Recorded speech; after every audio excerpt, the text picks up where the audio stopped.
Binary positioning with the faro shuffle. So one of the interesting things about the faro shuffle is that you can put a card in any location inside the deck through anywhere between 1 and 6 faro shuffles. You can put a card to any position. So, for example, we'll take the Queen of Diamonds as our card. What you could do is you could, for a spectator, bring the Queen to the top of the deck, and once it's at the top, you could have them name a number, and with a number of faro shuffles, you could stack enough cards on top of the Queen to get any position you want. So, the way that this works is through the two different types of faro shuffles. There is the in-faro shuffle, which is where the top card goes in or under one card. And there is the out-faro, which is when the top card goes to the top and stays out of the mix. So the O for out is like a 0 in binary, and the I for in is like a 1 for binary.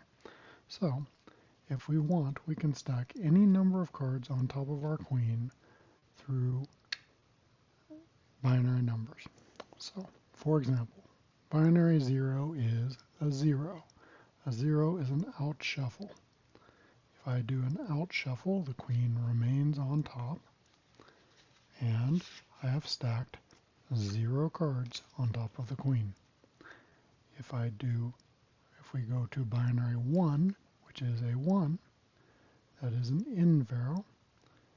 The Queen goes in or under the top card, bringing it to the second position with 1 card above it. Put the Queen back on top. Let's follow it on to the next. 2 in binary. 2 is a 1 and a 0. If I do a 1, which is our in faro, followed by a 0, which is an out faro,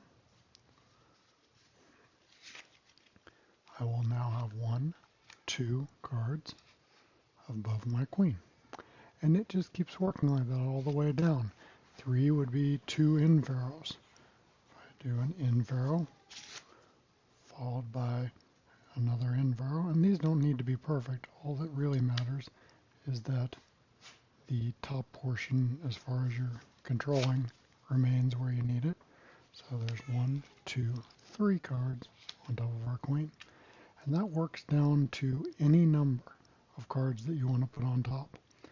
For example, say you wanted to put 9 cards on top of your Queen. A 9 in binary is a 1, a 0, a 0, and a 1. So our Queen is on the top. If I want to put it in the 10th position with 9 cards on it, I need a 1, that's an in faro. And then I'll need 2 zeros. That's an in, sorry. So I need 2 out faros. There's 1. I need a third out faro, or a second out faro, and a final in faro. 1, 0, 0, 1. Whoops. And that should put our Queen in the 10th position with 1, 2, 3, 4, 5, 6, 7, 8, 9 cards on top, and our Queen in the 10th position. So that's how positional faro work works. Hopefully that was useful for you.